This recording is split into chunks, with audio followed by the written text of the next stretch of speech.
한 주간 기독교 이슈를 살펴보는 주간 교계 브리핑 시간입니다. 기독신문 박용미 기자와 함께하겠습니다. 안녕하십니까? 안녕하세요. 네, 오늘 어떤 소식 준비해 오셨나요? 네, 벌써 2019년도 얼마 남지 않았는데요. 올해 대한민국 문화계에는 어떤 일들이 일어났고 한국교회는 그 트렌드를 어떻게 적용할 수 있을지 알아보려고 합니다. 문화선교연구원이 최근 발표한 2019년 대중문화 3대 키워드에 대해 이야기해 보겠습니다. 네, 3대 키워드 어떤 것들이 나왔습니까? 문화선교연구원이 정한 3대 키워드는 밀레니얼 세대, 뉴트로, 그리고 82년생 김지영입니다. 먼저 이몽택 작가가 쓴 책 90년생이 온다로 많이 알려져 있는 밀레니얼 세대는 단순성, 유희성, 정직성을 특징으로 하고 있는 젊은 세대들인데요. 줄임말을 많이 사용하고 재미를 추구하는 세대, 또 정치나 사회, 경제 분야에서 높은 수준의 정직과 공정을 요구하는 세대입니다. 최근 큰 인기를 얻고 있는 EBS 캐릭터 펭수 역시 솔직함, 재미, 그리고 탈권위적인 모습이 밀레니얼 세대의 가치관과 맞아 떨어졌다고 볼 수 있습니다. 네, 말씀해 주신 것처럼 밀레니얼 세대의 특성들이 기성세대와는 전혀 다르다. 그래서 이런 특성들을 교회가 잘 이해하고 파악하는 게 참 좋을 것 같은데 어떤가요? 네, 맞습니다. 밀레니얼 세대는 장유유서 그리고 경직된 위계 문화가 주를 이루는 교회 문화를 고리타분하다고 생각할 수 있고요. 반면 주일에 교회 사역이나 봉사를 하지 않고 그 시간을 자기 개발을 위해 사용하는 밀레니얼 세대들을 기성세대들은 신앙심이 부족하다거나 혹은 이기적이다라고 생각하기 쉽다고 합니다. 문화선교연구원 백광훈 원장은 앞으로 교회는 밀레니얼 세대들이 교회의 의사 결정에 참여할 수 있게 하고 또 이들이 주체가 될 수 있는 다양한 프로그램들을 만드는 것이 이 세대 간의 차이를 줄이는 중요한 방법이라고 조언했습니다. 알겠습니다. 자, 이번엔 두 번째 키워드로 한번 넘어가 보겠습니다. 뉴트로입니다. 이 뉴트로라는 단어는 레트로, 그러니까 복고와 뉴, 그러니까 새로운이 이렇게 합쳐진 이런 단어잖아요. 이 뉴트로가 이렇게 지금 유행이 된 어떤 그런 이유라든지 이런 거에 대해서 좀 소개를 해주시면 좋겠는데요. 네, 책 트렌드 코리아 2019에 따르면 과거를 모르는 밀레니얼 세대가 옛것에서 신선함을 찾아 즐기는 문화 현상이라고 뉴트로를 정의하고 있는데요.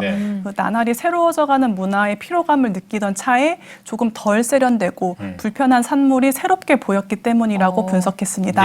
뭐 낡은 을지로 노포가 인기를 얻고 또 흑백 사진이나 타자기 같은 옛날 물건들을 힙하다라고 생각합니다. 이런 사회적인 현상들을 교회가 잘 활용할 수 있으면 좋을 것 같은데요.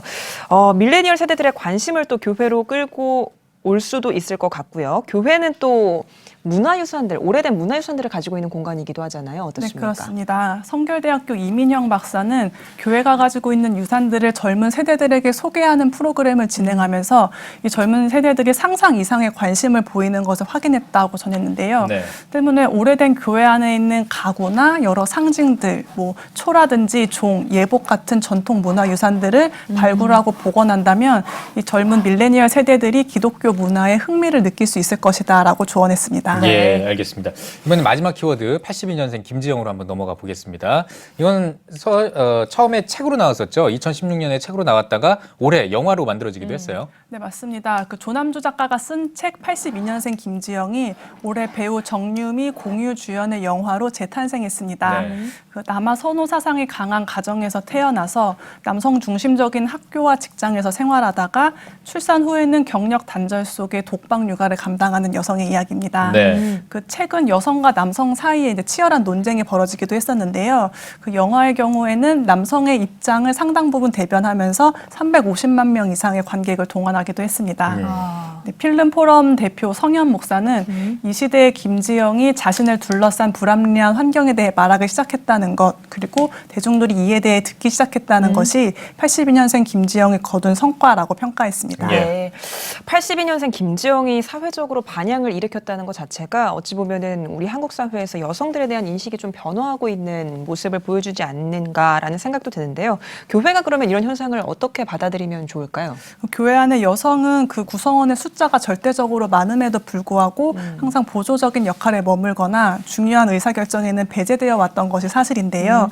이제 많이 늦긴 했지만 교회도 남녀가 서로 돕고 여성의 리더십을 인정하는 분위기를 만들어가야 할 것 같습니다. 네, 오늘은 젊은 세대의 문화 트렌드를 바탕으로 한국 교회가 대사회적으로 해야 할 역할이 무엇인지 들어봤습니다. 네, 하지만 분명한 것은 시대가 변화해 지금의 젊은 세대가 또 다른 새로운 문화를 맞이할 날이 오기도 할 텐데요. 그런 가운데서도 교회가 가진 복음의 절대적인 기준만큼은 문화라는 트렌드에 흔들리지 않길 바라겠습니다. 박영미 기자 수고하셨습니다. 감사합니다.